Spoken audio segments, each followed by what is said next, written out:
We know there are many choices in internet radio, and the staff and host of LA Talk Live would like to thank you for choosing the internet's hottest destination for the most eclectic sound and invigorating talk. This is LA Talk Live. We are more than just talk.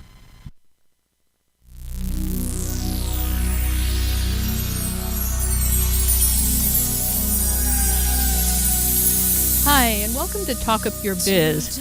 I'm Noel and sitting in for my co-host Susan Levin is Maurice Domino today. Good evening, everyone. Hi, Maurice. And we have a great show planned for you. We have Judy Carter is going to join us in the second segment. She's a well-known comedy and speaking coach who shows us how to turn the messes in our lives into messages. That sounds like a very good idea. And Jenna Carter, who was at the Santa Monica Farmers Market. Now, this is back in 2003 when a driver lost control of his car and plowed into the crowd. And this was a very traumatic event. Actually, 11 people were killed and many were injured. But she has recovered through scrapbooking, and she's going to tell us about that. She goes out and speaks about that a lot. So first, though, we found a great article on Susan Levin's blog. She collects all these wonderful... this is an amazing blog, speakerservices.com, and there's all kinds of help for speakers there, right? Mm-hmm. And so you like this one too, right? Yeah, I like this one too because I do believe that no matter what business you're in, you have to speak up, talk up your biz. Mm-hmm. And I can't think of a better way of doing that than with public speaking, taking the stage. And the stage could be one-on-one or one-to-many. And I'm sure that our guests will even agree with that sometimes we do have that message written in our hearts that the world is waiting to hear. So I can't think of a better platform than public speaking. Right. And this particular story that I pulled off is about the dread of speaking, which I know our first guest, Judy Carter, is an expert in. So, but, one of the things that I could really relate to about this, let me mention that it is where Susan got it from was Wendy Scharfman, Scharfman. She has a blog. It's wendysharfman.com. And she wrote a piece about how to get over the dread of public speaking, right? And I can really relate to this having been a musician. And I discovered the first thing she says is, this is big news, folks, the audience is not your enemy. They aren't? No, what a concept. Are you sure they're not there to throw tomatoes at me? I thought that's the whole purpose was that. Well, I mean, they could, but, you don't want to go in there kind of inviting them with attitude, That's right? true. No, I have to agree with Wendy. Yes, we go into, I think, after reading the article, the first thing I thought of is that why do we have that fear? What creates those butterflies on our stomach? That's a good question. And I think what it is that we feel that we're going to be judged. That's true. Yeah, we're going to be judged. Is it? Are we worthwhile? Am I worth it? Really down to core feelings about ourselves. And I agree with Wendy here. And this is a very good tip to take away. I can't think of a more empathetic audience than the people you're going to stand up in front of right then and there. Because I think the first thing they're thinking of is this: better you speaking in front of this group than me. So right there, you have an empathetic group. So we have to understand that they are not our enemy. So I agree with Wendy there. So they're kind of relieved that it's us, not them. Yeah, exactly. They're relieved. But now, having said that, I do believe that yes, right now when we go in front of that audience, they're the most receptive, they're the most empathetic. But also, and again, they're not there to judge us, but we do have to take care of them in a certain amount of ways. So there's certain, as I like to call it, speaking etiquette. In other words, certain things that we do need to take care of, that we do acknowledge that they're there, that we're not just speaking at them and all that. But again, to get over this humongous fear, those butterflies, yeah, definitely. I can't think of a better audience to get in front of than the audience that I'm going in front of next. Right. And then she kind of ties in with that. She says that the way to get to convert your fear is into connection. She says that that's the key, actually. You convert the fear into connection because you kind of to me, that means you remember why you're there. And when I was a musician, to get over stage fright, I had to realize that the song I was singing was more important. The message I wanted to convey was more important. I mean, we're there to give them information, right? Definitely. And I know we're going to hear a little bit later on from Judy Carter, the message in you. And I do believe, and I'm sure hopefully we'll discover this, is that message is so worthwhile that, that you are secondary. You're the carrier, if you will. So really put your focus on the message and be of service service to the audience. In other words, make sure that they're receiving that message, making sure that they understand it and be able to work with it right then and there. But definitely, we're like, I feel like I'm a disease. You're a carrier.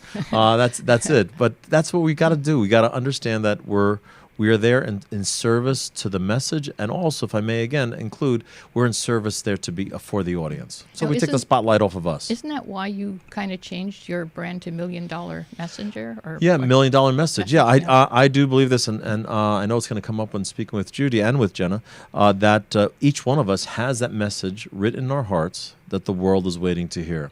So again, why be nervous? You're speaking from your heart. I can't think of a better expert on your topic than you. So right then and there, at least it doesn't mean the butterflies are going to not go away. That means at least the butterflies will fly in formation. Well, that's actually a good point, because I find this when I coach authors who are doing books, and I think it's the same coaching, doing media coaching. It's like all of a sudden you are the authority. And maybe that's the reason sometimes for the initial fear, because you're up there and thinking like, well, wait a minute, what if there's somebody in the audience that knows more than me? Or maybe I don't have my facts straight. Well, that's a good point. But then let me add to that. The audience does not have your script. So even though there's an expert, maybe somebody better than me in there, they don't know what I'm going to say next. And yes, they may have their take on it, but again, and I think that's the key word, this is going to be my take. That's your take. We could take the same subject and go out and have totally two different messages, two different deliveries and all that, and yet we're going to connect with a certain amount of the audience. So it doesn't really matter if there's an audience member who's an expert or not. It's your take on it. It's your delivery of that message. We go back to, Napoleon Hill. Think and Grow Rich. Now, how many knockoffs of Think and Grow Rich? Think it and be it and all that. Right. There's a secret out there, if you know what I'm talking about. We're saying the same thing, but again, it's your take on it. So it sounds like you're saying be yourself. I can't think of a better way. Yeah, my gosh, be your authentic self. If 2 tips to really show that you're confident on stage, and even though your knees are knocking, is smile and eye contact. Smile. You do those 2 things, and your audience says, "Oh my God, look how confident this person is," and you could be shaking on the inside. Which coincidentally is her next point. What's her next point there? Her next point is, she says, make eye contact, and she kind of expands on this a little bit. It's kind of a bit of a new take for me. She says the way to do it is pick out a person in the crowd and then say an entire sentence to them. So sometimes, what I would do is I'd maybe let my eyes kind of flit from one to the other. But she says speak an entire sentence to one person and then move on and do the same thing for another person, which I thought was kind of good. I think that's a great idea, but let me add to it. Make sure that the next person is not the person sitting next to that person. All right, at least let's include as much of the audience as possible. So I look at it that for me, whatever directly in front of you, I call that the speaker sweet spot. That's the audience you're connecting with the most. So find somebody directly in front of you that's in that sweet spot, and yes, speak to them. Speak, in fact, with them. Give the whole speech to them? No. I like that idea about doing that whole one line, and then find somebody in maybe a zone to the left or a zone to the right. Move around. And what I call is locating your cheerleaders. In other words, those people that are smiling, that are with you, find them and just talk with them. Mm-hmm. It's the best advice I can give.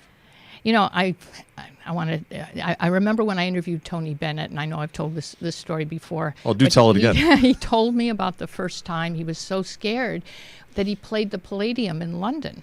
And he said he peeked through the curtain as the audience was coming in. And he saw this man who was kind of sitting in a bunch of empty seats, like he was the only one. Right. And Tony Bennett was peeking through the curtains, and this man looked really unhappy, and he looked sad. And so Tony started thinking, this man is here so I can make him feel better. And maybe he's going through a divorce, or maybe he's just lost a loved one or a friend, but he didn't look good. He looked really sad. And so it was kind of the same thing we're talking about. He made the decision, Tony Bennett did. He went like, he's here to hear me because he wants me to make him feel better. And that was what got him over his stage fright that Really? First time he played the Palladium. Well, I love Tony Bennett, but I have to disagree with him. For me, I tell my clients, don't look at the car accidents in your audience. Look at the people that are smiling, that are engaging, that are leaning forward, and they're nodding. I call them the cheerleaders because I know this. Even me, I've given over 1,500 paid presentations. I could look at that person that has a puss on their face, and it still thrills me to this day. So instead, I force myself to find the cheerleaders and speak with them. Just have a conversation with them. And then pretty soon I move to another cheerleader. And the same idea of delivering that like one sentence into their eyes with a smile in my voice. And it really brings down my fear level, that my nervousness level. And then I just convert that nervousness into that I'm excited to speak to these people. Again, going back to the idea of the message. My message is so worthwhile that I got these butterflies. Why? To give me the energy to deliver that message. Right. And I think what he meant was not that he was going to pick out those people during the concert, Right. but this was more the feeling of this one guy sitting alone in a sea of empty seats before the concert. And that was his moment of realizing that there would be people that he could lift, where he could lift their spirits, That's a good impetus. And then I'm sure that during the, who knows what he did, but, probably took your good advice and, picked out the happy people. I'm sure Tony Bennett took my advice. Yes, that's right. Tony Bennett takes my advice. Knew intuitively. He probably knew intuitively. Exactly. Well, we could say, can't we say that Tony Bennett took my advice? Yeah, well, we can if you want. Yeah, he's Yeah, doing sure, we just something did. right. Yeah, he's doing something right. There Yeah. you go. So another thing that she brings out here is, it seems there are a couple of obvious things, but they are important. One is enthusiasm for your subject. And I think that's true because kind of what I think we're saying is overall, it's your connection with your topic, right? Your enthusiasm that really draws the audience in and makes them kind of like you, isn't it? Definitely. When you're talking up your biz, let me tell you something. You are contagious. If you're enthusiastic and you're gung-ho and you're really excited, guess what? You're going to be contagious. Your listener, again, it could be a room of many. They're going to accept that, and they're going to just be as contagious as you are. If you're a little mippy, moppy, mopey about your message, again, your audience is going to be mippy, moppy, mopey. Yes, that's a technical term. So yeah, enthusiasm, and that's what I'm saying. Why not take those butterflies, the sweaty palms and that nervousness, and just convert it into enthusiasm, into excitement. Your message is that worthwhile, that's inside of your heart, that it's just busting to get out. So why not use that as enthusiasm? I mean, every week we're here delivering this various message and talk up your biz, and I know that we're coming across as enthusiastic, and we're excited to be here.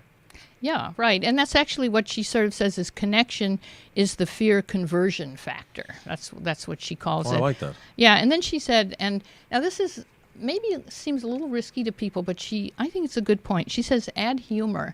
And of course, you got to be careful with that. I read one. that too, yeah. I said the same thing. So, a little risky. It's a little risky because, it's well, like... maybe not. We're going to ask Judy about that, right? Yeah. We're going to ask Judy about incorporating humor into this. Judy's a natural, of course, with a comedic background. If you're not Judy, I don't know. Yeah, well, it's going to be a question to ask. We'll see. But it's kind of like I always used to tell authors who were writing query letters, to agents to be careful about humor because it's really a risk, especially Definitely. on paper. But you never know who your audience is or how they will Yeah. receive the information. Yeah. And I'm sure Judy can go into greater depth in this.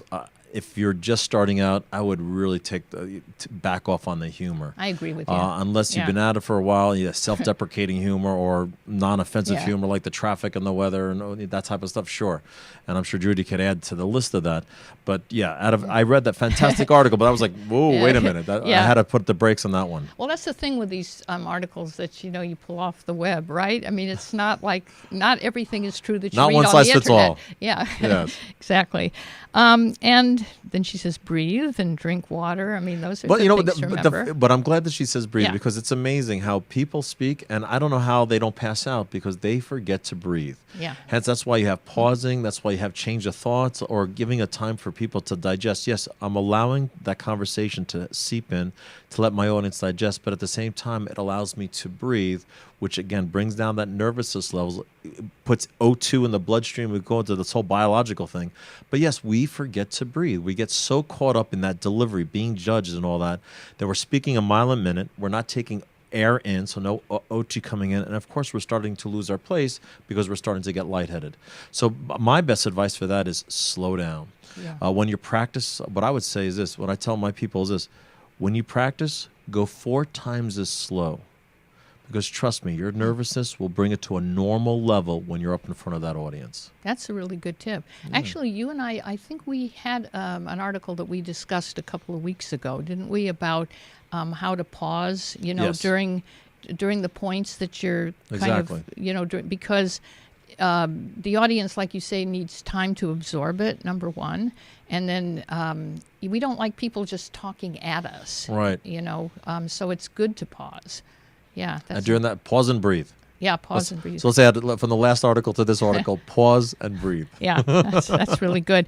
She makes one more point, though, that I think is good because I sometimes get into trouble with this one. She says 1 or 2 major talking points per speech is good. Now, I know Susan always says 3. What do you say? How many? Well, again, depending upon how much time I'm You've given. got all your points, right? I have my golden nuggets You have and all that. 555 golden nuggets. No, right? I don't have 500. According to my template, depending upon how much time you're given, it depends on how much you want, how much information you want to give.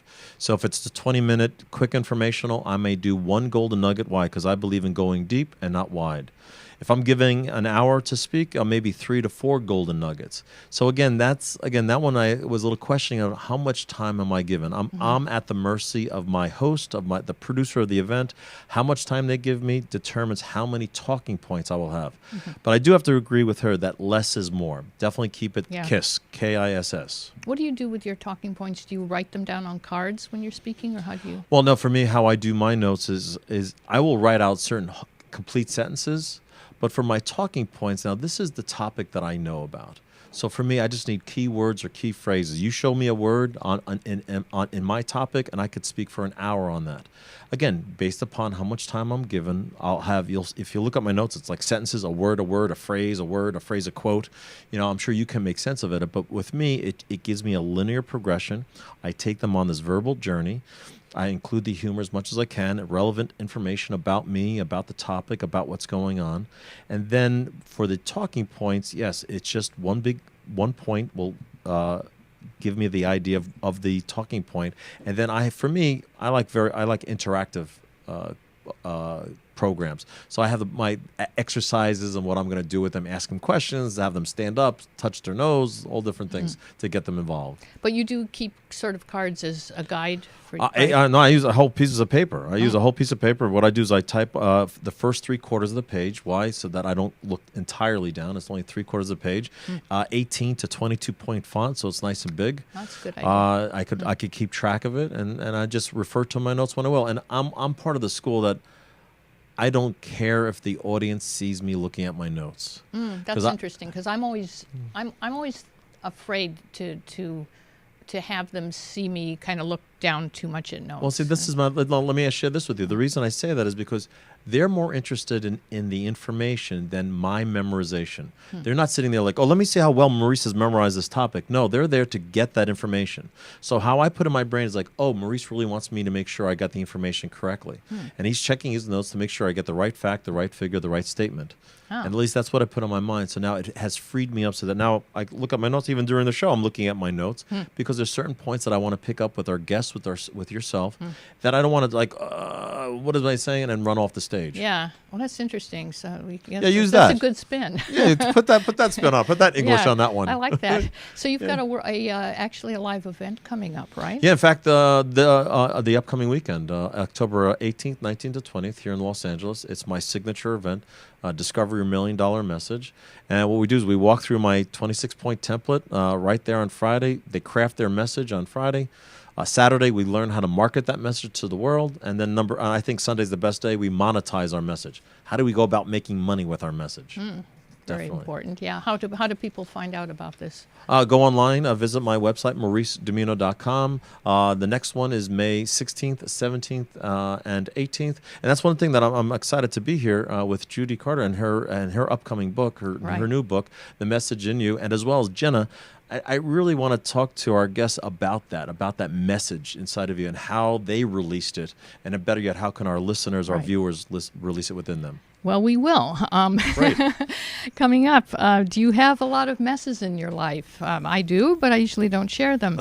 Our next guest says that you can turn your messes into messages that will help you nail job interviews, get clients, write books, get lots of speaking engagements, and all kinds of other good stuff. She's Judy Carter, and she joins us after the break, so stay tuned. This is Talk of Your Biz here on LA Talk Live. I'm planting the seed.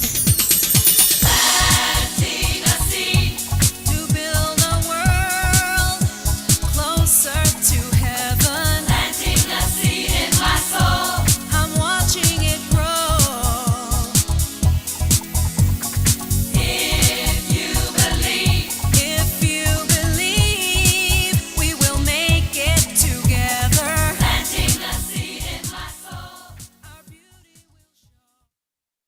The American Heart Association's Heart Walk is coming. Bring your family, bring your friends, bring your coworkers. Help yourself and those around you to live longer, healthier lives. Form a team today and walk to help the American Heart Association defeat heart disease and stroke, two of the nation's leading killers. For more information, visit heartwalk.org.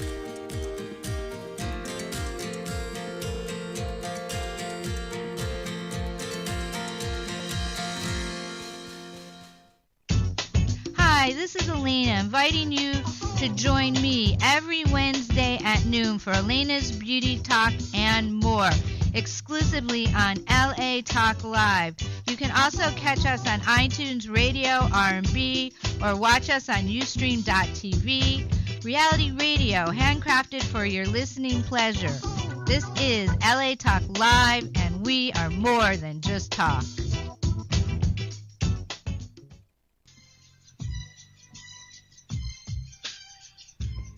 Hi, this is Dr. Lewis Logan, inviting you to join me every Friday from 11 a.m. to 12 noon for Faith on the Front Line. We don't just talk about it, we are about it. That's our motto. Don't just talk about it, be about it. We highlight the issues and challenges that we face today and how faith communities and leaders make a difference. So don't forget to tune in to Faith on the Front Line, exclusively here on LA Talk Live. You can also catch us on iTunes Radio and R&B and watch us on Ustream TV.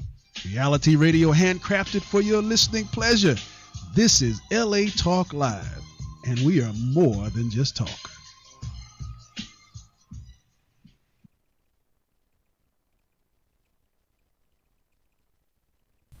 Thank you for tuning in to LA Talk Live, reality radio handcrafted for your listening pleasure. This is LA Talk Live, and we're more than just talk. Stay tuned.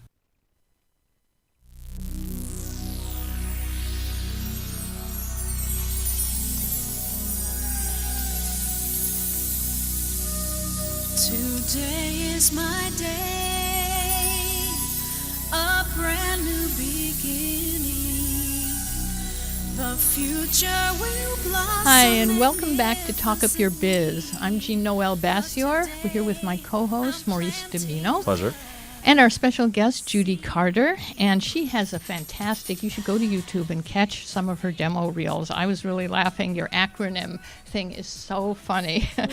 But Judy started her career as a magician and later became a headlining stand-up comic. She's been featured on over 100 TV shows, and she her first book, Stand-Up Comedy, was featured on the Oprah Winfrey Show. And after Oprah's recommendation, she became a comedy coach, working with many of America's top comics. And what she does, the reason she's here, is she shows how she teaches the power and humor behind the stories that make up our lives, and how anyone can use those stories to get laughs, nail job interviews, promote their business, which is what this show is about, write books, and go out there and speak and inspire others. And her latest book is The Message of You.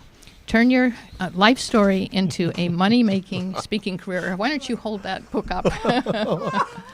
So good. Oh my It's God. wonderful. Brilliant. So welcome. Hi.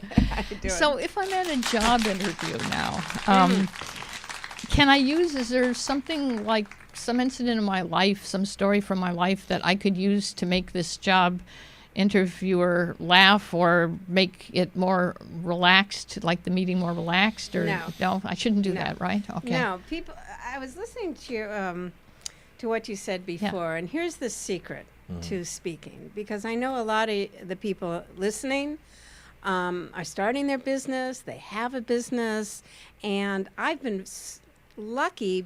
But I've also learned something, because I've been in the comedy business, speaking business. This jacket I'm wearing cost me like 5 jokes.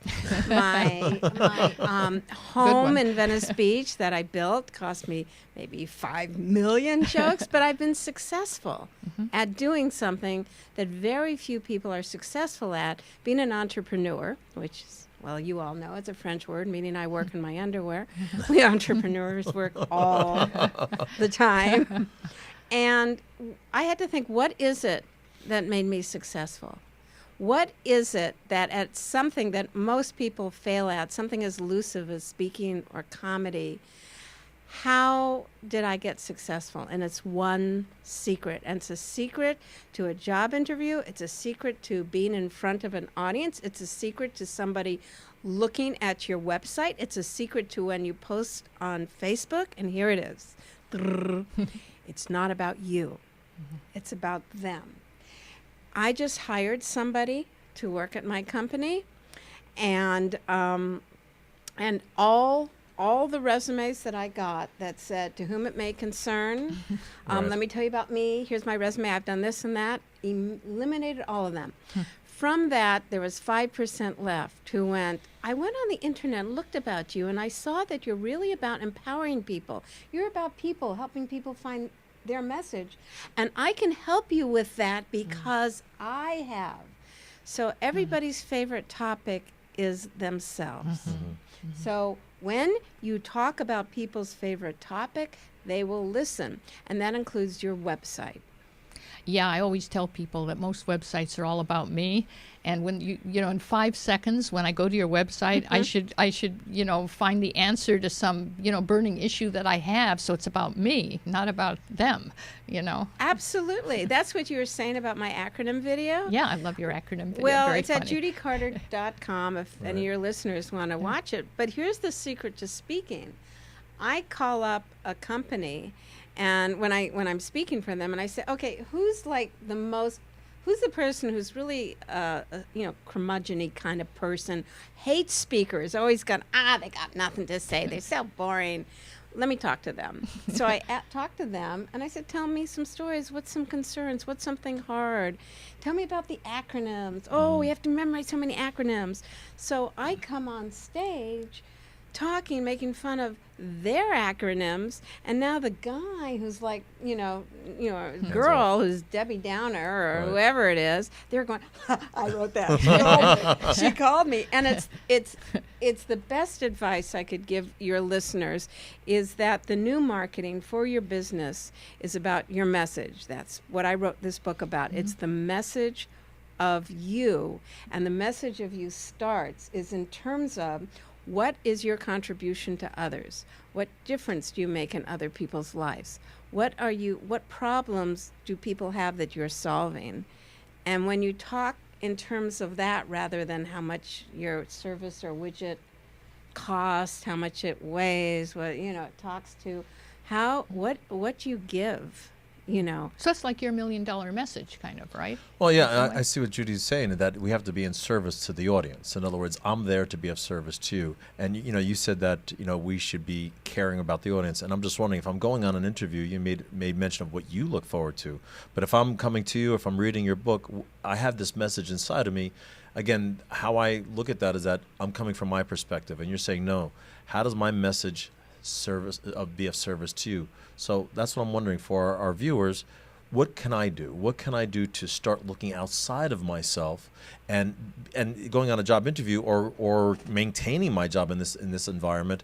How can I look outside of myself, and what kind of questions or what can I be doing so that I can be of service to them with my message? Well, the first thing is is I just did this. I was on Marie Osmond had a TV show, and I went on it. And you talked in your Interviewed your her a blog. couple of times. Oh yeah, she's wonderful. Yeah. She's very talented. Anyway, so you're talking about one of the things is connect with your audience. Right. Well, how do you do that? I mean, Exactly. it's easy to say be funny.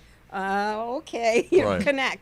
Hi, I'm Exactly. What's your name? connecting. And they're like this. Don't want to connect. Well, what do you do? What do you do? How do you connect to an audience? Right. Mirror them. Like How do you you're sitting here. Do you know it's like you're sitting like this? I'm sitting, putting my hands exactly the way you're sitting. Is that intentional? Yes. Really? Well, let's see. Like, and I'm like, well, I'm not gonna but if you do that in a job interview, it's very subliminal. You mirror the other person physically. Now, the same thing with an audience. So many people come out and they're so hyped up when they give a speech. And by the way, if you have a business, you do have to learn to be a speaker, because that's the way you promote your business. You're going to have to speak, whether it's just to an audience of 100 people or to an audience of a client across the desk. It's all the same. Is that your tip about how to connect in 60 seconds with anybody? Are you kind of mirroring them? Here's how you connect with 60 seconds. Ready? You come out Yeah. on stage, and the first thing you do is show appreciation to the person who announced you, and you know their name. So the first thing you do to connect to the audience is to connect with that person, and whatever their name is. Thank you, Bob. How about a hand for Bob? What a great introduction. That was the best intro I've ever written. Anyway, okay. So now what have I done? I showed that I've known the guy's name, and I've shown him appreciation. But more than that, more important than that, I've come on and I'm the dominatrix, because I have made the audience applaud. Now, subliminally, they are listening to me. I'm in charge. Right. But not in a way. I'm saying it that shows you, God, that you did such a great job. Thank you. And maybe I'll say another appreciation. How about appreciation to the wait staff who gave you chicken and steak? Oh my! Let's have a hand for Lipitor that you're going to have to take after something. So now I have them. How much was that? 17 seconds. I've got 2 rounds of applause. I've gotten 2 laughs because of you mentioned. And how about the guy who fixed the toilet today? Right? Let's hear for the line in the ladies' room. Whatever the audience has experienced. So it's about them. Okay. And then the next thing I say is something. Because I talk about how to use humor to decrease stress, I'll say, and how many of you are just stressed? Now, I don't come on stage and use these words for the first 5 minutes of my speech. I, me, or my. How many of us have to? How many of you get up at 3 a.m. to go to the bathroom and you check your email on the way back to work? And they're going, oh, I do. That's okay. me. So, right, and which really is bad, because now you're dreaming about your job and going, oh no, I gotta get to Nigeria to pick up my inheritance. You got that email too? There's a cute cat trying to sell me a negative mortgage. Now, you made mention of an interesting thing in that, and I speak to a lot of business owners like, well, I'll never do any public speaking. Now, you said you said point blank that if you have a business, if you're an entrepreneur and all that you have to speak. So how do you get over that reluctancy of business owners? How do you encourage them to talk up their biz? Well, the survey, USA Today took a survey and said the number one fear people have is the fear of standing in front of people to talk. And the number 2 fear is the fear of dying. And Seinfeld had a great line about it. He said, well, that means at a funeral, most people would prefer to be the guy in the box than the guy giving the sermon. Right, really. Well, I've never gotten over If you think the of fear. it that way, then that sort of instantly reverses things, doesn't it? Yeah, but that doesn't help. I have never gotten over stage fright. Really? I have never gotten over it. It's the most uncomfortable thing in the world.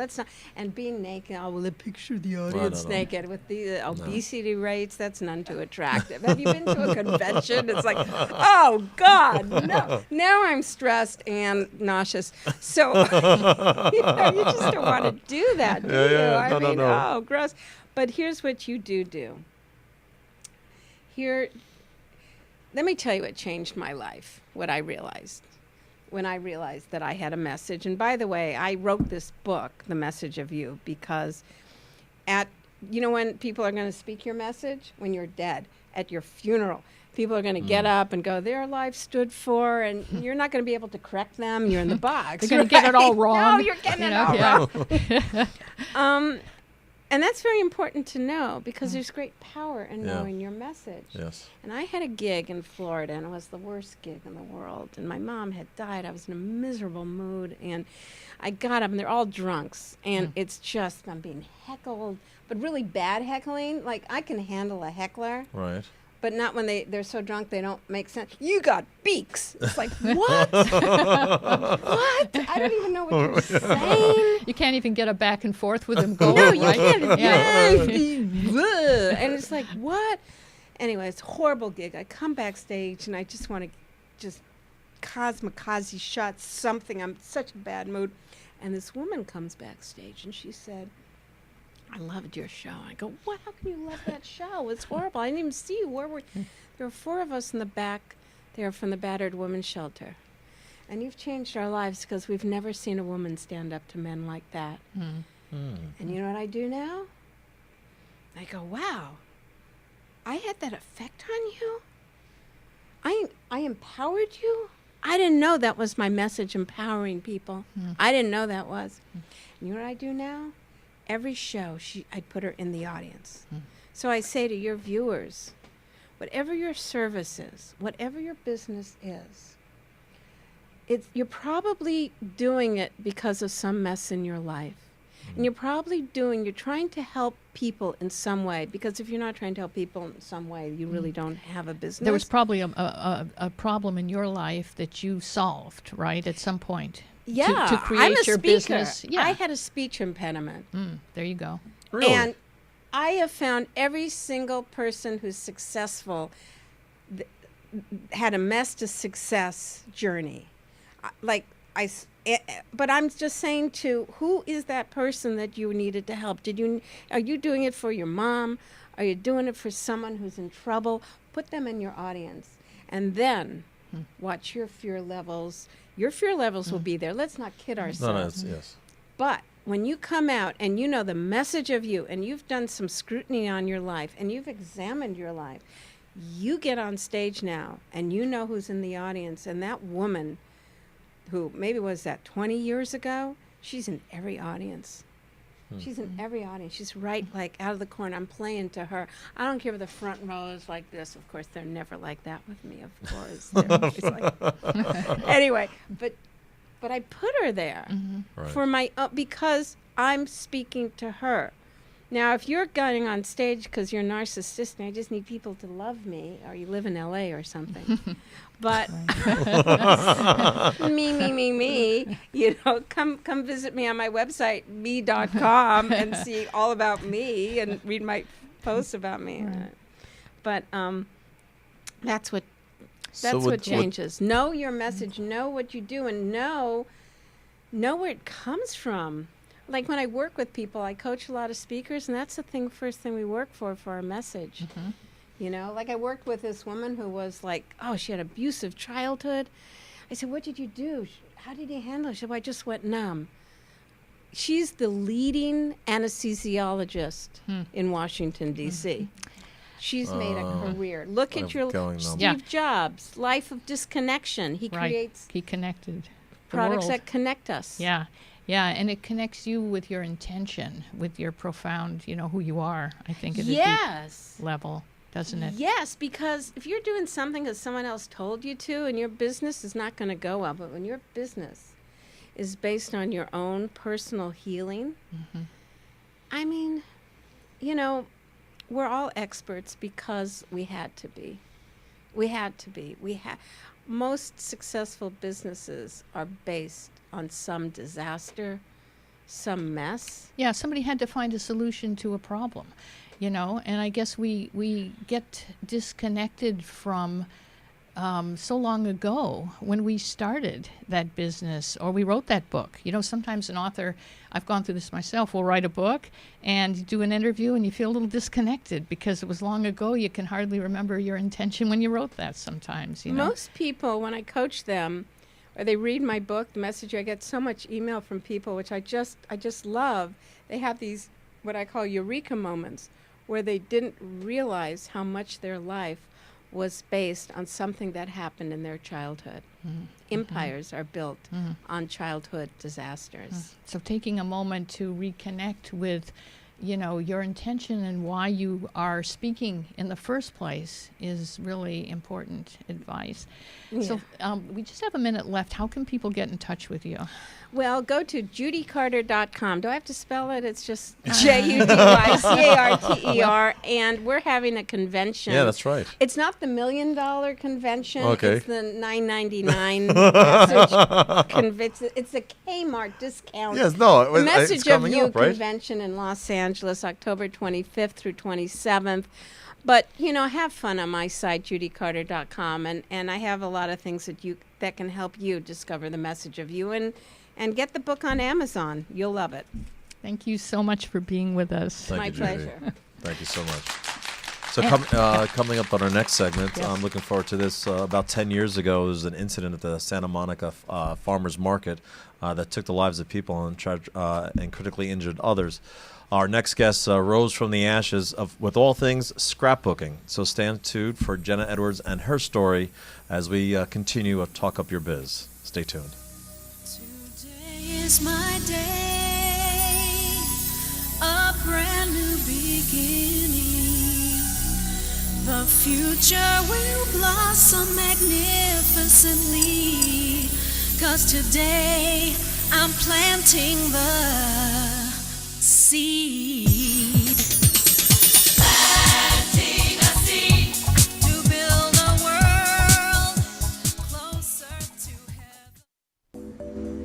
Okra Group Personal Chefs, proud sponsors of Let's Do Lunch with Chef Richard Petty. Okra Group Personal Chefs have been providing quality gourmet culinary services to distinctive homes since 2004. For a free evaluation of dietary needs, call 818-850-9584.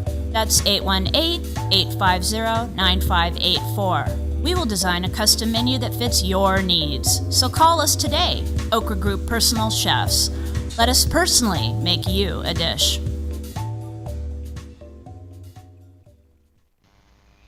Hello, this is Adalia, certified hypnotherapist and your solutions coach, with the answers for you to grow your business and grow yourself and live the life you truly want to live. Today I'm coming at you with an affirmation that's going to help you to stay focused and not be distracted by nonsense and frivolities. I hope this will inspire you to stay focused for your goals and take action. And the affirmation is, today I refuse to be distracted by nonsense. This is Adalia with your affirmation, sponsored by LaTalkLive. And be sure to tune in every day for your daily dose of affirmation. Affirmations are the antioxidants of your mind. They will pick you up when you're down. They will move you forward when you're stuck. You can have them for breakfast, lunch, dinner, appetizers, even a snack, and you will never gain a pound. Awesome. Reality radio, handcrafted for your listening pleasure. This is LA Talk Live. We are more than just talk.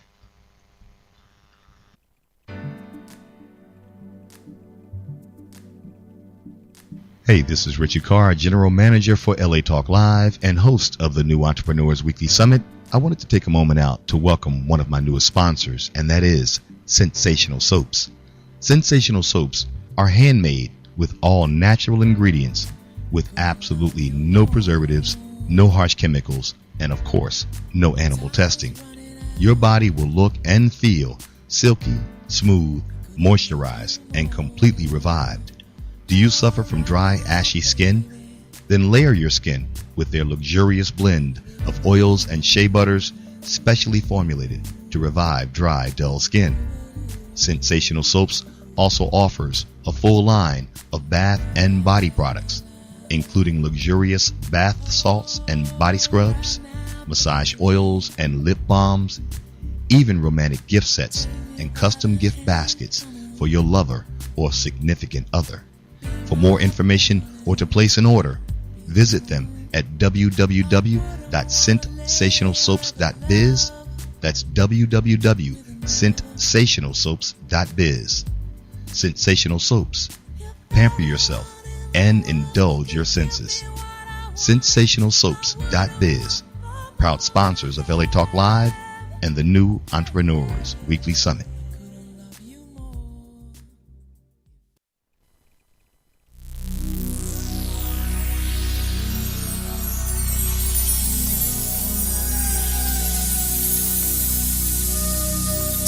And welcome back to Talk Up Your Biz. My name is Maurice Domino, along with Jean Noel Bassier. We'd like to welcome our next guest. Jenna Edwards grew up in a small town in Minnesota. Studied both in Thailand and Japan, but still felt a little bit out of place. Her journeys took her right here to the City of Angels in the career of acting. During this time, enjoying life, she was part of a probably historic event in Southern California, the Santa Monica Farmers Market crash. As we made mention going into break, people lost their lives, people critically injured, as well as with Jenna here. And I find this a very interesting story. How she rose from that was with scrapbooking. Yes. Scrapbooking. Before we get into that, I for people that are not familiar with that incident, what exactly happened 10 years ago? You said it was in 2003. Can you describe a little bit about the Santa Monica Farmers Market crash? Well, I was buying oranges, and at the very end of the market. So the crash happened along 4 blocks, and I was at the end of it, and I just remember, like, there's a lot of screaming, but it's 3rd Street. So 3rd Street Promenade is pretty active, so you don't really look up when people are screaming, but the tone of the screams was pretty intense, and I had enough time to look up and see tents and people and debris flying through the air and think, oh my God, it's a tidal wave. And then, wait, the ocean's on the other side, and the car just came up from underneath a tent and came straight at me at 60 miles an hour. And then I always say I have a bubble around me because weird stuff happens to me, but it was like it bounced, it hit a table, and the table actually pinned me to the ground. But I was so lucky because the man standing right next to me didn't make it. So the car didn't strike you directly, but by that action of the table, deflected, and then you were hit by the table, not by the car. Wow. Right. I know. Super lucky. Yes. How close was this man standing next to you who got hit? Wow. Right here by Maurice. Oh. Maybe a little further because we didn't know each other, but it was weird because you just take note of everything that's happening around you. You know, so like knew that there were like these people around. Is it the proverbial? Does things go in slow motion?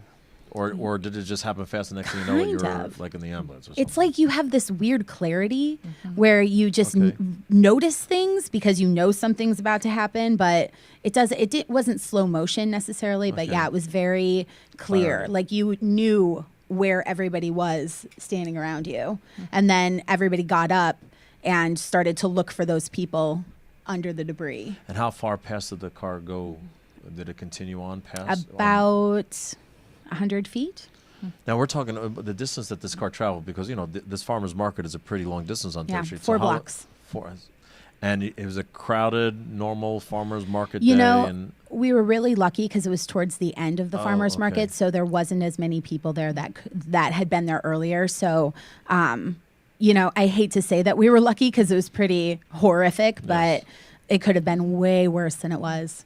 Gotcha. And what about you? What were your injuries? So I suffered severe post-traumatic stress disorder, and a lot of people are like, yeah, but what physical injuries? But the PTSD made it so I couldn't read. I stuttered when I talked. I forgot basic words. It took me 3.5 years before I could work again. And I was actually hospitalized for it. But I had 2 surgeries. I had shoulder surgery and knee surgery as well. I read your story, and I know that you went into the hospital. I mean, was this PTSD, was that a slow onset or was it immediate? I mean, I'm just curious. It was immediate, but I denied it for 8 months and didn't sleep. So I was hospitalized because I literally went crazy. And one of my missions is to make the word crazy less taboo so that people will talk more about when they're having a hard time mentally, because I feel like if I was able to talk about it and people didn't, it's different. It's 10 years later, and I feel like it's a lot less taboo to say post-traumatic stress disorder, but at the time, people would be like, oh yeah, of course you have some trauma. But it was so severe, and having to describe it was really the biggest challenge. And also my parents were addicts. Like I grew up in a family of addicts, and they were in AA. So I knew I had a really high chance of becoming an addict myself. So I didn't want to take the medication that was being prescribed to me.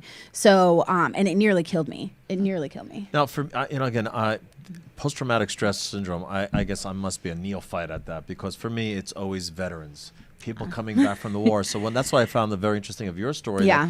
PSD. No, she's a veteran. I know veteran of the Santa Monica Farmers Market. But how? And again, about getting your message out there. Yeah. Yeah. So it's another mission I have, because I was diagnosed with it actually at the farmers market crash they had, or at the farmers market. This happened on a Wednesday. The following Saturday, they had a memorial for all the people who lost their lives, and I went to it, and they had grief counselors and trauma counselors set up. And my mom came down from her house. Hi, Mom. And she was like, we're going. And I'm like, I don't want to go. I'm like fighting with her. And she's like, we're going. And we went, and she made me sit across the sidewalk. It was on a sidewalk from this grief counselor. And she just looked at me and she's like, wow, you have post-traumatic stress disorder. And I looked at her and I said, no, I don't. I'm not a soldier. See? Exactly what you thought. And that's when my journey of realizing that post-traumatic stress disorder happens so much more than people understand it. And it took me a lot of years, like you guys were talking about, finding your message and really owning your message and becoming an expert. It took me a lot of years to be okay with the fact that I had post-traumatic stress disorder, and I didn't feel, it's going to sound so weird, I didn't feel worthy of it. Do you know what I mean? Because I wasn't somebody who suffered in war. You weren't in a war. And but I think that because of the soldiers coming back, we have become more aware of it. I agree. We? And so now we know that it can apply to a traumatic event in your daily life, like that. So how did you try other therapies before you finally found scrapbook rehab? Scrapbooking didn't really come into play until about 7 years later. Lots of therapy, lots of self-work, lots of knowing that there was a reason and wanting to share the message, but not really understanding why or how, and a lot of just stress about not remembering certain events plagued my existence for the following 7 years, if you will. And then I went away to find myself, air quotes. And I came back, and when I came back, I had already cleaned out, if you will, from my head all of this stuff. And I walked into my apartment, and I didn't tell anybody I was back from my trip. And I saw all these pictures and boxes, and I was like, I am going to organize these. And so for 2 weeks straight, you should have seen, it was like a tornado hit my living room. My poor fiance is like, oh my God. But for 2 weeks straight, all I did was scrapbook. And I got done, and there were events while I was doing it, it was so cathartic. I was crying, I was remembering things. I was laughing. There were things I didn't remember. And so that was a lot of trauma coming up again. And when I got done, I was talking to a friend of mine, and I was like, it was like scrapbook rehab. And she's like, oh, that's really interesting. And that's where where scrapbook rehab came from. And in the recent months, I'm blessed to have my own radio show like this at ubnradio.com. And through that show, I was like, you can't really scrapbook on on the radio. And so it's evolved into more of create your life. So my new website is Create with Jenna, and I help people create their lives either through scrapbooking or just consulting with them. Because the thing that I realized with PTSD, the basic underlying thing for me, and it's funny because Judy was talking about how your chaos and your message comes from childhood. Mine was very chaotic, and I'm a child of abuse and all of that, and I realized that my underlying theme has always been overwhelm. PTSD is very overwhelming, not knowing what's going to happen in your life when you're a kid is very overwhelming, and scrapbooking and organizing is how I dealt with it. And so now I work with clients either through scrapbooking or just organizing in general. I help them break down their goals and really figure out what they want to do in life, and then how, basic step by step, how to get them there. When you started scrapbooking, though, yes. Now what were the elements of this first scrapbook? Was it your entire life, or did it focus on what had happened at the farmer's market? No, or- when I first did it, it was literally every single picture in my entire apartment. So it was things from when I was little to, things that happened 3 months before. It was the gamut, my entire life, basically. And was there anything about this traumatic event in that, or did you avoid that? Well, and there's nothing that I scrapbooked specifically No about that newspaper event. clippings about it or anything like No. that? Okay. So this was a That's- journey of the past, and that helped you reconnect for the future. Right. Yeah. So now I use it as goal setting. Right. So scrapbooking in general is taking a picture that you've already taken and putting it in an album and making a page really, really cute. That's my, in a nutshell, definition of scrapbooking. Now, scrapbook rehab, you make the scrapbook page before the event. So it's a goal. So like if you want to take a trip to Hawaii, you make your scrapbook all about Hawaii so that you make sure that you have to do it. Like Kind of now a you have to vision go. board kind of Yep. thing? It's like Yeah. vision boarding on crack. The question that I find remarkable about your story is that scrapbooking is like a huge industry. It is. People are not aware how big. Yeah. I speak all over the country, and I Yeah. remember one day I was next to a convention bigger than mine. I'm like, "What is this?" They go scrapbooking. Yeah. And I'm like, and inside in the vendor area, they were selling scissors Yep. and glue Scissors sticks. and sticks Yeah. and And- stickers. So that's my question for you. How did those two worlds come together? How did PTSD, I don't want to get this right, PTSD. How did PTSD and scrapbooking come together? I know you had a whole box of photos. I know. How come you just didn't put a photo and put a couple tabs on it and move forward? How did the whole framing and that whole thing? My whole thing in life is fun and function. Okay. So like if something's just functional, I find it very boring. So I'm not going to just put a picture in a photo album because that's just not fun. Right. And so that's where scrapbooking came from. It's just really fun for me. It's Did you study it at all? Did you look into it, or is it just all there are no mistakes in scrapbooking. That is I thought the that number was an one art. thing. Yeah, No. Do you want to hold up? Yeah, Oh, let's- yeah. I was going to say, See, let's and do some it's examples. super simple. I would like to say that if the page takes more than 10 minutes to do, I will not do it.